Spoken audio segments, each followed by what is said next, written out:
6월 16일 금요일 뉴스동아의 온라인 큐티를 시작하겠습니다. 오늘 큐티의 본문은 레위기 26장 14절부터 26절까지고요. 제가 오늘 읽은 말씀은 23절, 24절 두 절의 말씀입니다. 이런 일을 당하여도 너희가 내게로 돌아오지 아니하고 내게 대항할진대 나 곧 나도 너희에게 대항하여 너희 죄로 말미암아 너희를 7배나 더 치리라. 아멘.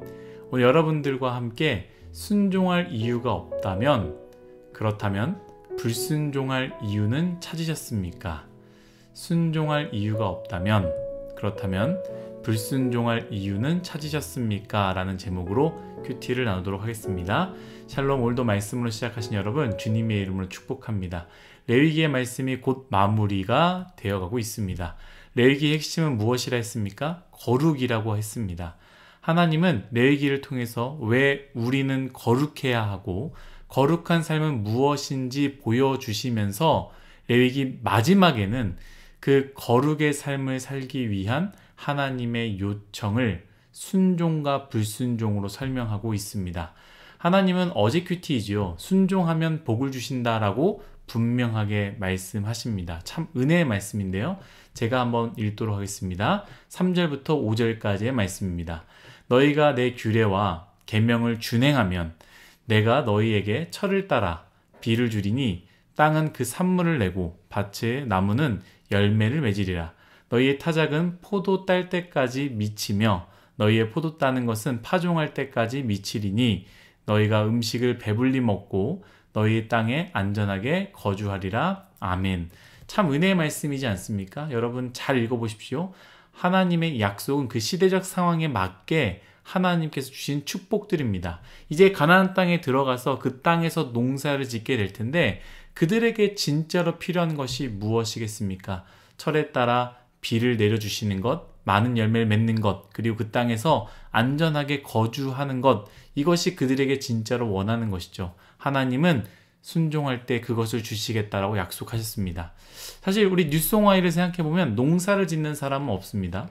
부모님 혹은 할머니나 할아버지는 농사를 지을 수 있겠지요. 그렇다면 농사를 짓지 않는 우리들에게 저 말씀의 약속은 무슨 의미겠습니까? 하나님은 그 축복을 그 시대에 맞춰서 주시지 우리에게 동일한 그 축복을 말씀의 그 단어대로 또 문장대로 동일하게 주시는 것이 아닙니다. 우리 인생에 필요한 것들, 필요할 때에 내려야 할 비처럼 하나님이 우리에게 주시고요. 많은 수확된 열매와 같이 우리 인생의 많은 것들을 열매 맺게 해주신다라는 것이 바로 이 약속의 말씀이죠. 6절의 말씀은 더욱더 큰 은혜의 말씀입니다. 제가 읽도록 하겠습니다. 내가 그 땅에 평화를 줄 것인즉 너희가 누울 때 너희를 두렵게 할 자가 없을 것이며 내가 사나운 짐승을 그 땅에서 제할 것이요 칼이 너희의 땅에 두루 행하지 아니할 것이며 아멘. 우리 인생에 우리를 두렵게 할 자가 없다라고 이야기하십니다. 그 당시 그 사람들은 얼마나 두려운 게 많이 있겠습니까? 많은 열매가 맺는다 할지라도 그날 밤에 누군가가 내 방에 들어와서 칼을 들고 이렇게 공격을 하면 어떡할까? 저 옆 부족이 쳐들어오면 어떻게 될까? 저 가나안 땅의 수를 쳐들어오면 어떻게 될까? 이런 두려움이 늘 많았을 텐데 하나님께서 그 약속을 허락해 주셨다라는 거예요. 두렵게 할 자가 없다라는 것이죠. 세상에 두려운 존재들이 많이 있습니다. 우리의 인생도 마찬가지 아니겠습니까? 일터에서, 관계에서, 학교에서 어느 곳에 가든지 우리를 두렵게 할 존재들이 있지만 하나님께서 약속하신다라는 거예요. 우리에게도 동일하게 그 약속을 말씀하시는데 내가 너에게 평화를 주겠다. 그 누가 있다 할지라도 너희를 내가 두렵게 하지 못할 것이다 라고 하나님께서 약속하신다라는 겁니다. 그런데 이 은혜의 말씀에 하나님은 무엇을 이야기하셨습니까? 바로 순종이다 라는 거예요. 사랑하는 뉴송아이 여러분, 우리는 순종해야 합니다. 하나님과의 관계를 이해할 때 순종을 당연히 해야 하지만 제가 그 부분을 계속적으로 레위기 큐티 때 이야기했죠. 그것을 떠나서 순종할 때 하나님께서 오늘 주시는 이 복을 이야기하지 않습니까? 순종할 때 이 복을 주신다라고 약속하셨기 때문에 우리는 또한 순종해야 한다라는 것이죠. 이 약속은 여전히 우리에게도 유효합니다. 제가 누누이 큐티할 때마다 은혜로 사는 것을 이야기했습니다. 저는 그 은혜가 바로 순종할 때 주시는 하나님의 복이다 라고 생각합니다. 내 힘과 내 능력으로 사는 것이 아니라 다른 것이 중요하지 않다라는 것이 아닙니다. 물질에 있어서 가장 우선순위를 하나님에 둘 때, 물질 너무나 중요하죠. 필요하죠. 필요 없다라는 게 아닙니다. 하지만 물질에 있어서 가장 우선순위를 하나님께 둘 때, 시간에 있어서 가장 하나님을 우선순위를 둘 때, 공부하지 말라는 거 아닙니다. 친구를 만나지 말라는 거 아닙니다. 나에게 중요한 시간들이 있지만 하나님이 가장 중요하기에 때로는 그 만남도 취소하고 하나님이 가장 중요하기에 그 시간들을 홀드하고 하나님께 먼저 두는 것, 그것이 순종이고 그 순종으로 말미암아 하나님은 남들보다 부족하고 남들보다 연약하지만 적당한 비를 주시고 많은 열매를 맺게 하시며 내 인생에 두렵게 한 자가 없게 하겠다라는 약속을 우리에게 주신다라는 것이죠. 그게 바로 여러분 은혜로 사는 것이다 입니다. 사랑하는 뉴스송아 여러분, 여러분들에게 도전합니다. 제발 한 번만 하나님의 은혜로 사는 것을 경험해 보십시오. 우리는요, 내가 살아본 것이 전부라고 생각합니다. 그래서 친구에게, 후배에게, 선배에게 내가 경험한 것이 전부인 양 이야기하지 않습니까? 야, 그래도 그렇게 사는 거 아니야. 저렇게까진 해야지. 이렇게 해야 되지 않겠어? 우리는 우리가 경험한 것을 가지고 이야기한다는 것이죠. 우리 부모님들이 특별히 그렇게 이야기하지 않습니까? 그러나 저는 그것이 아니라 오늘 말씀을 통해서 은혜로 살라라고 권면해 드리고 싶습니다. 때론 가난해도, 때론 어려워도, 때론 힘들어도, 때론 남들만큼 준비하지 못해도 한 번만이라도 여러분 은혜로 살아보십시오. 은혜로 살아보십시오. 은혜로 살아보십시오. 순종할 때 주시는 그 약속들을 받으며 사는 그 은혜로 살아가시기를 축복합니다. 다시 말씀으로 돌아와서요. 어제 말씀에는 순종이었다면 오늘 말씀에는 불순종에 대해서 말씀하십니다. 순종했을 때 이러한 복 저러한 복이 있을 거라고 말씀하셨던 것 같이 오늘 말씀에는 불순종할 때 주시는 저주를 이야기하는데요. 첫 번째는 폐병과 열병으로 대표되는 질병, 두 번째는 가뭄과 흉년으로 인한 황폐함, 그리고 세 번째는 들짐승 등의 습병입니다. 우리가 오해하지 말아야 되는 것은 하나님은 너 불순종했으니까 저주받아, 이게 핵심이 아닙니다. 말씀을 꾸준하게 보고요. 하나님에 대한 바른 이해가 있는 사람들은 이렇게 받아들이지 않습니다. 죽음으로 향하여 달려가는 이스라엘 백성들을 향하여 이렇게 하지 않으면 돌이키지 않으니 하나님께서 주시는 회초리 아니겠습니까? 말씀 잘 보십시오.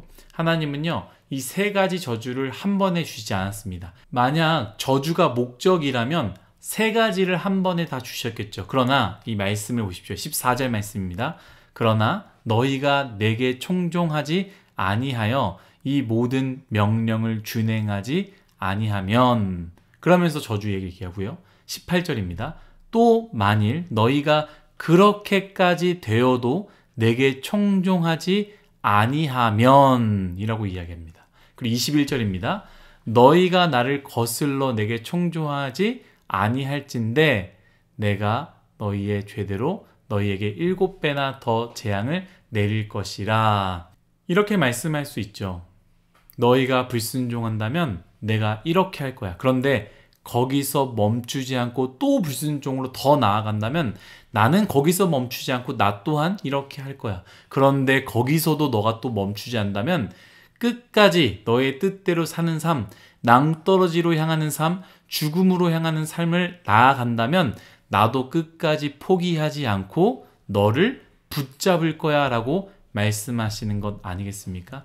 사랑하는 뉴스송아 여러분, 불순종할 때 저주를 주신다라는 것 아닙니다. 하나님의 사랑입니다. 하나님의 저주는 하나님의 사랑입니다. 끝까지 우리의 마음을 두드리십니다. 때로는 가정의 일로, 때로는 나의 건강으로, 때로는 물질로, 때로는 내가 가지고 있는 꿈과 성공을 가지고 하나님은 두드리십니다. 내가 준 것인데 나를 봐야 되는 것 아니겠느냐? 두드린다라는 것이죠. 저는 이 말씀을 묵상하면서 이런 생각을 하게 됩니다. 나는 도대체 왜 하나님께 불순종하는 걸까? 나는 왜 끝까지 불순종하는 걸까? 오늘 제가 정한 본문을 읽어보면요. 하나님께서 불순종에 대해서 무엇이라 표현했느냐? 하나님을 향하여 대항한다라고 하나님 말씀하십니다. 나는 왜 하나님을 향하여 대항하고 사는 것일까? 하나님 잘못했습니다. 멈추겠습니다. 다시 시작하겠습니다. 이 한마디만 하면 되고, 이 진심의 한 발자국을 하나님을 원하시는 것인데, 우리는 멈추지 않고 돌이키지 않고 왜 끝까지 하나님을 향하여 불순종하는 것일까? 사랑하는 뉴스송아 여러분, 순종의 이유를 찾기 어려우십니까? 그렇다면 불순종의 이유는 찾으셨습니까? 순종의 이유가 있어서 순종하셨습니까? 그렇다면 불순종할 이유가 있기 때문에 여러분들은 불순종하고 있는 것입니까? 오늘 저에게 주시는 참 슬픈 말씀이에요. 여러분들에게 주신 이 말씀은 어떻게 다가오고 있습니까?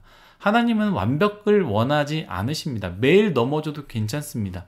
이 레위기를 읽어보면 제사를 주시지 않습니까? 왜 하나님은 레위기 말씀을 통해서 거룩을 이야기하고 거룩하게 살아야 된다라고 이야기하면서 왜 제사의 이야기를 하셨겠습니까? 너희가 완벽하게 살지 못하는 것을 내가 아니 살 수 있는 길을 허락해 주신 것 아니겠습니까? 그래서 레위기의 말씀을 보면 제사를 통해서 회복해 하시는 것을 우리는 알 수 있다라는 것이죠. 이처럼 우리 또한 매일 넘어져도 괜찮습니다. 그러나 다시 예수님을 바라보며 하나님 죄송합니다. 다시 순종의 삶을 살겠습니다. 라고 하면 되는 것이죠. 그런데 여러분, 여전히 그래도 순종할 이유를 찾고 계십니까? 순종은 이해의 영역이 아닙니다. 합리적인 영역도 아닙니다. 순종은요, 사랑의 영역이고요, 존중의 영역입니다. 불순종할 이유가 없는 것 같이 순종할 이유를 찾지 마시고 주어진 말씀 가운데 순종하시기를. 그리고 또 혼자 순종하는 것이 참 어렵습니다. 그렇기 때문에 하나님이 이스라엘 백성이라는 공동체, 우리 뉴송아이라는 공동체를 우리에게 허락하시지 않았겠습니까? 함께 나아가기를 예수님의 이름으로 축복합니다. 기도하겠습니다. 하나님, 우리의 인생 오늘 말씀과 같이 불순종에서 멈추지 않고 또 불순종, 또 거기서 멈추지 않고 또 불순종으로 나아가는 인생입니다. 하나님, 우리의 인생 불쌍히 여겨주시고 순종의 은혜로 나아갈 수 있는 우리의 인생 되게 하여 주옵소서. 하나님, 순종할 이유를 찾지 말게 하시고 사랑으로 순종하게 해주시며 불순종할 이유가 없는 것처럼 하나님 이유로 따져서 순종하는 것이 아니라 하나님을 존중, 존경, 경외하는 마음으로 순종하는 우리의 인생이 되게 하여 주옵소서. 감사하며 예수님의 이름으로 기도드렸습니다. 아멘.